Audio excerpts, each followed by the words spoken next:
Bonjour à tous et bienvenue à notre webinaire l'ISO 45001 comme vous ne l'avez jamais vu. Je suis Sandra Chauvet, consultante en qualité, sécurité et environnement chez Faral et nous allons parler des nouveautés de cette norme. Alors, nous avons choisi de prendre un parti pris bien précis et d'aborder quelques thèmes santé, sécurité au travail et de voir sur ces thèmes ce que l'ISO 45001 peut apporter plutôt que de balayer la norme chapitre par chapitre. Alors les thèmes que nous vous proposons sont les travailleurs, le leadership, la santé et les entreprises extérieures. Donc, le webinaire va durer environ 30 minutes et nous nous réserverons quelques minutes à la fin de la présentation pour vous permettre de poser des questions par chat auxquelles je m'efforcerai de répondre.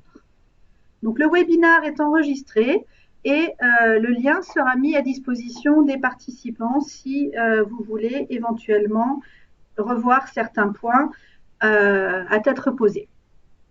Alors, nous allons maintenant rentrer dans le vif du sujet. Que peut nous apporter l'ISO 45001 lorsqu'on a déjà en place un certain nombre d'outils et de méthodes pour développer une culture sécurité? Alors, vous allez reconnaître la courbe de Bradley avec différentes étapes comme la première, celle à laquelle on a encore un niveau d'accident relativement élevé qui est celle du fatalisme où la sécurité est une affaire vraiment purement réglementaire et n'est pas gérée. Donc pour la majorité d'entre vous, fort heureusement, vous en êtes bien loin. Ensuite, on a mis en place de l'organisation, des règles pour pouvoir permettre de travailler plus en sécurité. C'était l'étape de la dépendance. En expliquant régulièrement un certain nombre de choses, en ayant des managers de proximité qui communiquent lors de quarts d'heure de sécurité, qui font des visites d'observation comportementale, en analysant les accidents, en donnant du sens, en expliquant le pourquoi des règles, on est arrivé à ce que chaque individu adopte un comportement pour préserver sa propre sécurité, qui est l'étape qu'on appelle d'indépendance. Et celle que nous visons et qui est celle qui est la plus efficace en matière de performance, celle de l'interdépendance, c'est l'étape où la sécurité est une valeur collective, partagée par tous, où chacun prend soin de lui-même, mais aussi des autres. Et donc, dans ces conditions-là, quel est l'intérêt de mettre en place un système de management suivant le référentiel de l'ISO 45001? En quoi cette démarche peut nous aider à atteindre l'indépendance et en quoi elle peut aussi faire en sorte que nos managers, qui sont bien loin du laisser-faire aujourd'hui, arrivent à oser faire des remarques et les accepter.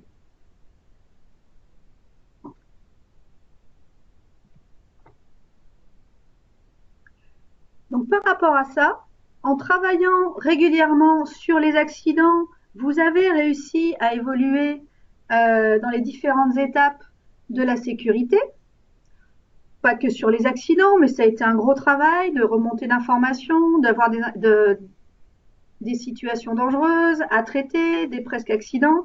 Donc par rapport à ça, à partir du moment où on a mis en place un certain nombre de mesures de prévention et de protection sur les trois champs que sont la technique, l'organisation et le comportement, là où la norme peut nous aider, c'est notamment pour renforcer la barrière organisationnelle. Parce que comme tout le monde le sait, comme nous ne vivons pas dans un monde parfait, ces fameuses barrières de prévention et de protection ont malgré tout quelques écarts, quelques anomalies, et lorsqu'on aligne ces différentes anomalies, on arrive à avoir des événements que l'on préfère bien évidemment éviter. Donc, pour renforcer la barrière de l'organisation, l'ISO 45001 permet de mettre en place des règles de fonctionnement ou de renforcer celles qui sont déjà en place. Mais là où elle va être vraiment intéressante, c'est sur la partie analyse des événements avec des outils de recherche de cause appropriés et surtout comment on va tracer et comment on va piloter les actions mises en place pour, d'une part, sécuriser une situation lorsqu'un événement s'est produit, ou corriger certains éléments de façon durable pour éviter que des événements ne se reproduisent. Et tout ça, ça va se faire parce que l'ISO a comme exigence de vérifier les actions mises en place, vérifier leur efficacité. Et donc c'est là où ça peut nous permettre d'aller un petit peu plus loin que dans le développement, je dirais, d'outils sécurité classiques hors système de management. Et si ces actions efficaces nous servent à partager l'expérience, on peut, en anticipation et en prévention, les utiliser pour les généraliser à d'autres secteurs de l'entreprise où des événements semblables pourraient se produire. Et ainsi, l'ISO 45001 permet de structurer la démarche de prévention et de la placer vraiment dans un système d'amélioration continue des conditions de travail. Parallèlement à ça, on se rend compte que renforcer la barrière du comportement est essentiel aussi. Je dirais que travailler de façon équilibrée sur les champs techniques, organisationnels et comportementaux fait partie des conditions de réussite. Alors, au niveau des comportements, pour renforcer cette barrière, eh bien, la norme demande un certain nombre de choses au sujet des travailleurs, des collaborateurs, et notamment qu'ils soient consultés et participent aux actions de prévention. Donc, on s'attend à ce que l'organisation améliore l'écoute des travailleurs. Et on se rend compte assez souvent qu'on entend des réflexions du type « on nous demande de remonter des informations, on le fait, on y passe du temps et au final, eh bien, il ne se passe rien, on ne voit rien redescendre, on ne voit rien revenir. » Ou alors, on entend « la sécurité, c'est avant tout des contraintes. » Ou le classique « trop de sécu, tue la sécu. » On ne participe pas aux décisions, etc., etc. Donc, par rapport à cela, un des points importants que l'on retrouve dans la norme, c'est le fait que les travailleurs sont une partie intéressée, nommée de façon explicite, c'est-à-dire qu'elle sera forcément considérée comme pertinente et importante, ce qui veut dire qu'on doit recueillir ses besoins et attentes en matière de santé, sécurité au travail. Donc l'entreprise doit mettre en place cette écoute des besoins et attentes au-delà du périmètre d'instances telles que le CHSCT ou le futur CSE. Donc c'est en fait une belle opportunité d'améliorer la communication au niveau des différentes strates de l'organisation et d'impliquer les travailleurs sur les sujets santé, sécurité au travail. Alors pour illustrer un peu plus en détail ces exigences, donc nous avons sur la gauche de l'écran quelques exigences telles qu'exprimées dans la norme et sur la droite quelques informations qu'on trouve dans les annexes qui sont là pour nous aider à interpréter les exigences du corps de la norme. Alors par exemple, on nous dit que l'organisme doit fournir dans les temps impartis un accès à des informations claires, compréhensibles et pertinentes. Pour répondre à ça, ce qui est proposé en annexe, c'est éventuellement de mettre en place une communication ascendante et descendante fondée sur le dialogue et l'échange. On a aussi comme exigence d'identifier et lever les obstacles ou barrières, et ça on le retrouve au paragraphe 5.4 petit c. Pour répondre à ce point, une des propositions, c'est de mettre en place un processus de coopération pour prendre des décisions. pour répondre au fait d'accentuer la participation des travailleurs sur les actions permettant d'éliminer les dangers et les risques, ce qui est tout à fait cohérent avec la façon dont on veut pousser les remontées d'informations pour travailler vraiment en termes d'interdépendance, eh bien les collaborateurs ne doivent pas se sentir menacés, de façon à pouvoir communiquer vraiment de façon transparente. Autre exigence, pour accentuer la participation et la coopération des travailleurs sur la définition des mesures de prévention, leur mise en œuvre et utilisation effective, eh bien là, la norme propose d'encourager le partage d'informations par rapport aux situations dangereuses à tous les niveaux. Donc, c'est complètement cohérent avec les démarches déjà en place. Par contre, ça permet d'aller plus loin dans l'écoute et la compréhension des besoins et attentes des collaborateurs en matière de santé et sécurité au travail.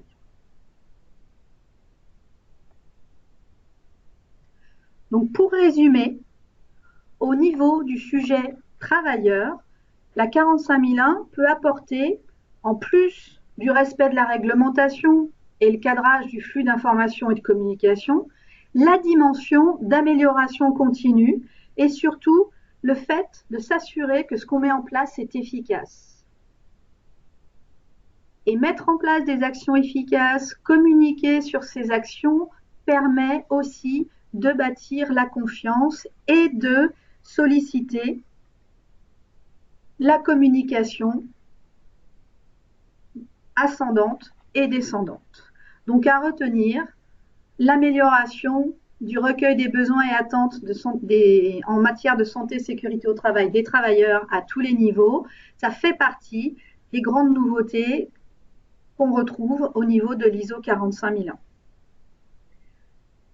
Autrement dit, ça permet de favoriser la subsidiarité, ce qui est un facteur de succès pour favoriser cette consultation des travailleurs, c'est la motivation et l'énergie que la direction et la ligne managériale vont être en capacité d'amener. C'est pourquoi le leadership et l'engagement sont primordiaux et qu'ils sont détaillés dans l'ISO 45001 au même titre que ses cousines, l'ISO 9001 et l'ISO 14001. Donc, ce qui est complètement cohérent aussi avec le rôle du management dans le déploiement d'une culture santé-sécurité. Alors, bien sûr, quand on parle de leadership, on est aux antipodes de la manipulation. C'est-à-dire que la façon dont la norme l'entend, c'est de renforcer tout ce qui peut être management positif, donner envie, créer des opportunités d'amélioration. Je vais vous donner quelques exemples d'exigences pour illustrer ce que je viens de dire. La norme nous dit « La direction doit démontrer son leadership en assumant la pleine et entière responsabilité et l'obligation de devoir rendre compte de la prévention des traumatismes et ou pathologies liées au travail, en soutenant les autres rôles managériaux afin de démontrer leurs responsabilités dans leurs domaines respectifs. » Donc, pour résumer, la démonstration du leadership se fait à travers les retours que l'on a des travailleurs et de leur perception des valeurs, attitudes, pratiques managériales, compétences mises en œuvre. Il se caractérise par une confiance mutuelle, une perception partagée de l'importance de l'organisation du travail pour assurer l'efficacité de la prévention.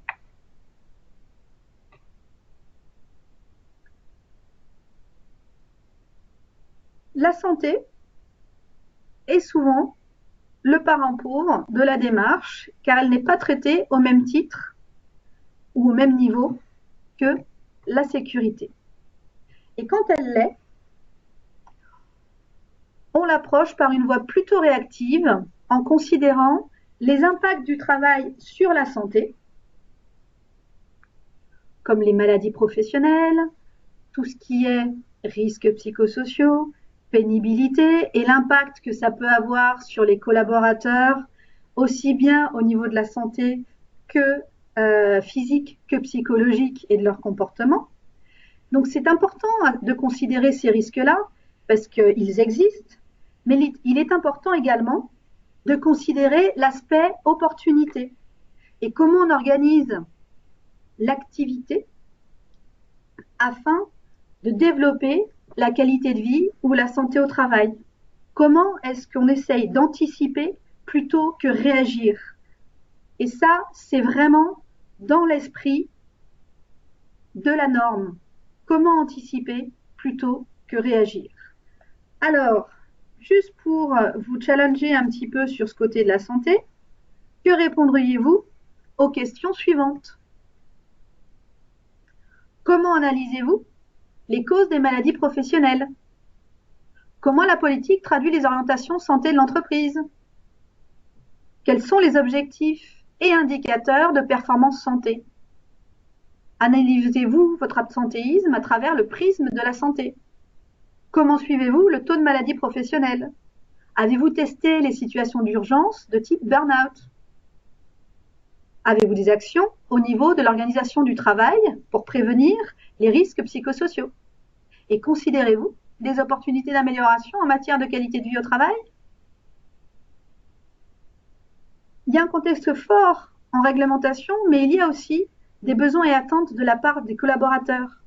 Et cela, souvent, peut conduire à des actions ponctuelles, décousues, comme, par exemple, mise en place de home office, installer un baby-foot au coin pause, former les collaborateurs à la gestion du temps, gérer le droit à la déconnexion.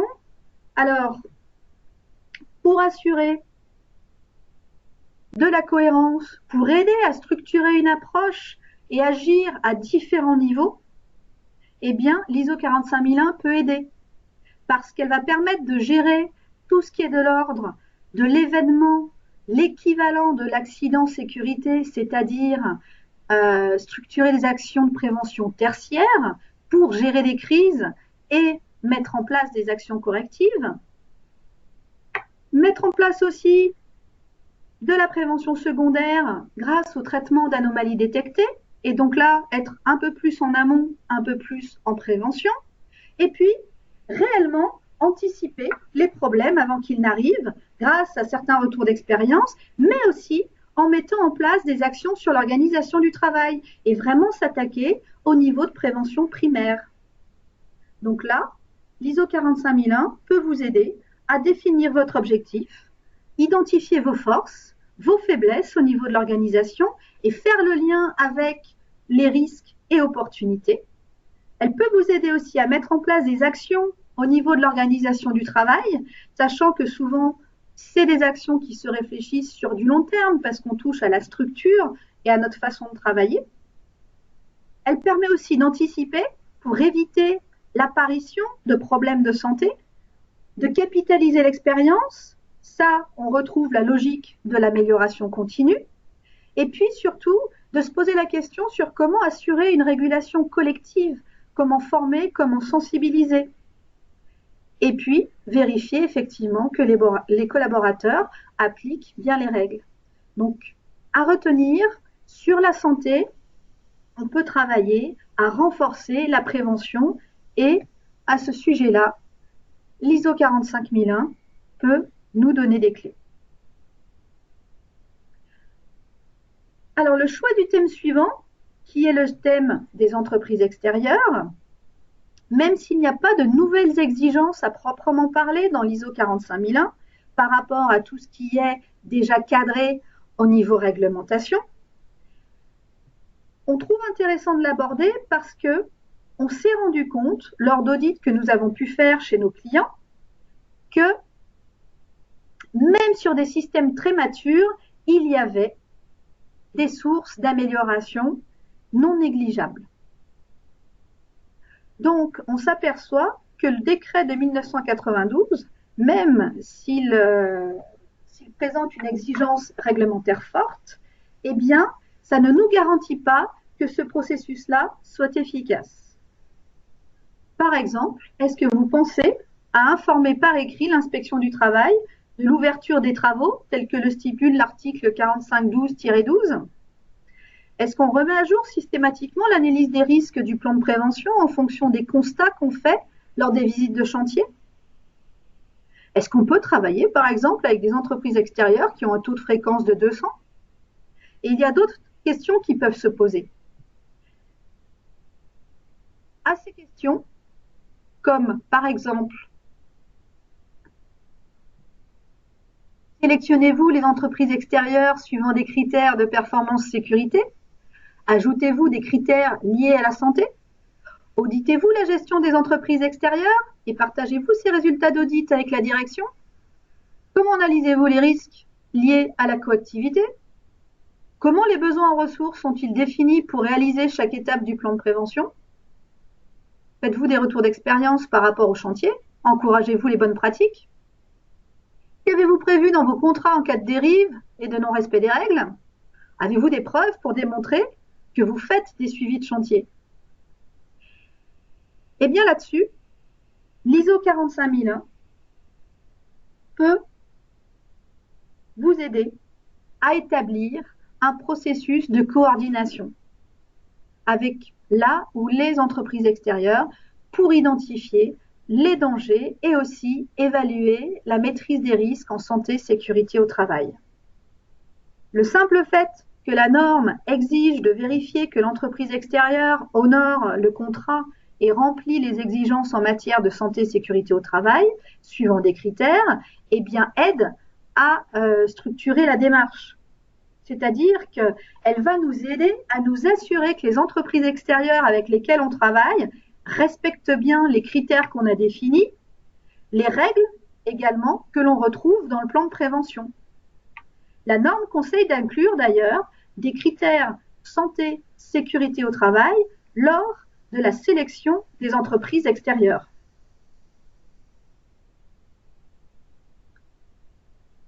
Donc, l'apport que peut avoir la 45001 par rapport au sujet des entreprises extérieures, c'est qu'utiliser l'approche processus peut aider à améliorer la maîtrise opérationnelle. D'autant que quand on dit processus, eh bien cela veut dire qu'on va certainement avoir des objectifs, on va s'assurer qu'il est efficace et qu'on atteint ces fameux objectifs. Et pour s'assurer qu'il est efficace, on va l'auditer et on va contrôler effectivement que les éléments réglementaires et les exigences sont bien remplis, qu'on a les preuves de tout ce qu'on a fait lors de la collaboration avec l'entreprise extérieure. Et donc, il y a moins de risques de dérive dans la pratique. En conclusion, sur les différents sujets que nous avons abordés, une des grandes nouveautés, c'est l'amélioration du recueil des besoins et attentes en matière de santé et sécurité au travail des travailleurs et collaborateurs à tous les niveaux. Pour la ligne managériale, d'assumer et de montrer son engagement en portant la culture santé-sécurité, de renforcer la prévention en matière de santé pour compléter tout ce qui est déjà fait en matière de sécurité, et puis d'utiliser l'approche processus pour améliorer la maîtrise opérationnelle de la gestion des entreprises extérieures. Globalement, elle permet de créer du lien et de la cohérence dans votre démarche sécurité.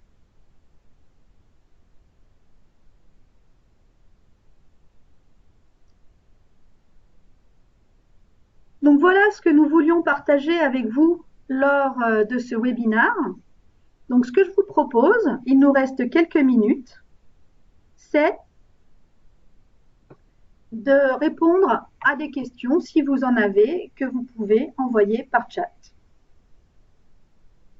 Donc en attendant de voir si certaines questions nous arrivent, je vais répondre à quelques-unes qu'on sait être relativement classiques sur ce type de sujet.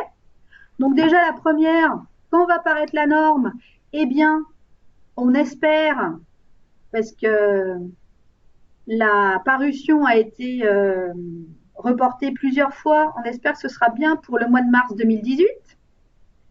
Et puis donc derrière, une fois qu'elle sera parue, eh bien on aura 3 ans pour se mettre en conformité par rapport à ce référentiel si on souhaite être certifié ISO 45001. D'autres questions qu'on retrouve souvent, c'est aussi est-ce qu'on a intérêt, lorsqu'on est certifié ISO 9001 ou ISO 14001 ou les deux, à avoir un système de management intégré? Alors moi, j'aurais tendance à vous dire oui, sachant que l'intérêt de l'intégration, elle est d'éviter de dupliquer certaines gestions et certains processus qui sont communs.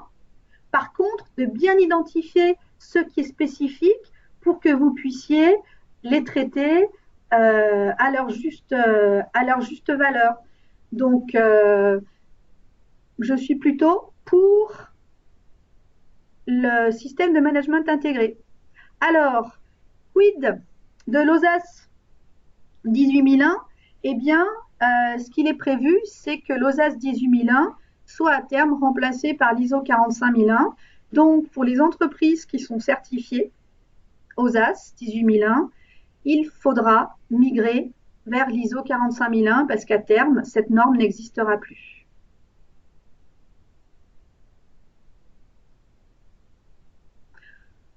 Autre question qu'on retrouve souvent, est-il possible d'utiliser l'approche processus pour mon système de management santé-sécurité au travail? Eh bien oui, c'est possible, c'est même souhaitable, c'est même conseillé et recommandé dans l'ISO 45001, c'est-à-dire de déployer les aspects santé-sécurité au niveau des différents processus de l'entreprise et de ne conserver, je dirais, que ce qui est spécifique EHS sur un processus spécial. C'est-à-dire que l'intérêt d'avoir une approche processus métier, c'est par exemple de se dire, moi, pilote du processus de production, comment est-ce que je contribue à l'atteinte des objectifs santé, sécurité? Alors, je viens de voir une question. En dehors de ce que nous avons présenté, est-ce qu'il y a d'autres apports de la 45001 par rapport à l'OSAS 18001? Oui, il y en a, notamment au niveau de la structure générale de la norme, ce qu'on appelle la high level structure, c'est-à-dire que la 45001 est organisée exactement comme les 9001 et 14001 aujourd'hui, et on va retrouver tout un tas d'exigences sur le contexte de l'entreprise, le leadership, la planification, l'intégration des risques et opportunités. Donc ça, nous ne l'avons pas forcément abordé aujourd'hui, mais ça fait partie des changements par rapport à l'OSAS 18001. Alors, j'ai une autre question. Efficacité des actions santé-sécurité au travail, faut-il la mesure pour toutes les actions ou seulement celles relatives au système de management? Quelques exemples de critères d'efficacité. Alors, donc là, c'est un peu... donc, quand on parle d'efficacité d'action, c'est pas seulement, à mon avis, celle relative au système de management. C'est-à-dire que quand on met de l'énergie à bâtir un plan d'action, derrière, il faut s'assurer qu'effectivement, l'action règle le problème qu'on souhaitait adresser. Donc, ce qu'on conseille, c'est qu'au moment où vous construisez vos plans d'action, de vous demander comment vous allez pouvoir savoir si l'action est efficace. Alors, ça ne veut pas forcément dire que vous allez mettre en place un indicateur derrière chaque action, parce que ça, c'est ingérable, mais posez-vous la question de savoir, au moment où vous créez votre action, comment je vais m'assurer que ça fonctionne. Alors, si vous êtes sur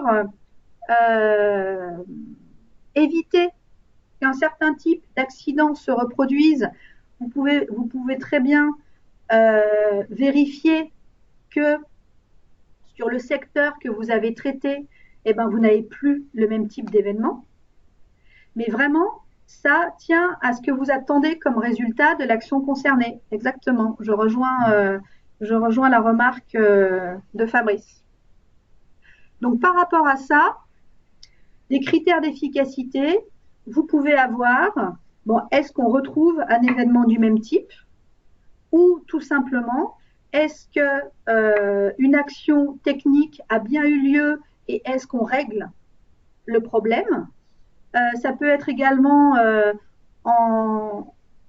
via un audit, vérifier si ce qu'on a mis en place, par exemple, est bien appliqué par les personnes. Suite à une action de sensibilisation, et à vérifier que les gens ont bien compris. Donc, vous pouvez avoir plein de moyens de vérifier l'efficacité. Mais surtout, ce qui va faire l'intérêt, c'est quand vous mettez en place une action, posez-vous la question de savoir comment vous allez vous rendre compte si les efforts que vous y avez mis ont payé ou pas.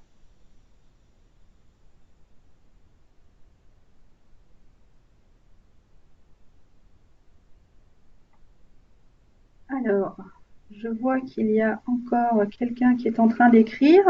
Je vais prendre peut-être cette dernière question ou cette dernière remarque. Alors, ISO 45001 versus MAS. Pour les entreprises déjà masées, quel est l'intérêt? Alors, je dirais que les approches sont complémentaires, c'est-à-dire que on a la même problématique ou le même parallèle qu'entre l'OSAS 18001 versus le MAS. Donc, l'ISO 45001, l'intérêt, c'est vraiment ce que ça peut apporter en termes de structurer son organisation, de travailler sur la façon dont on travaille et de se placer en amélioration continue. Le MAS va être beaucoup plus sur des aspects très opérationnels, donc les deux sont complémentaires. Ensuite, je dirais que vous pouvez très bien vous inspirer de la 45001 sans forcément rechercher la certification si ça ne fait pas forcément partie des exigences particulières de vos clients. Car souvent, ce qui fait la différence, c'est aussi ce qui est important pour nos clients. Après, je dirais que l'intérêt d'une démarche, c'est la motivation plutôt que la certification pour la certification.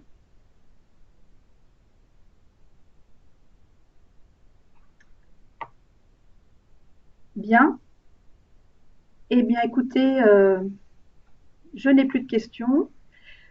Je vous remercie pour votre participation. Et puis, eh bien, je vous dirai que ce webinaire a été enregistré. Donc, nous allons vous envoyer le lien vers la vidéo. Je vous souhaite une excellente fin de journée. Au revoir. Et puis, j'espère à bientôt.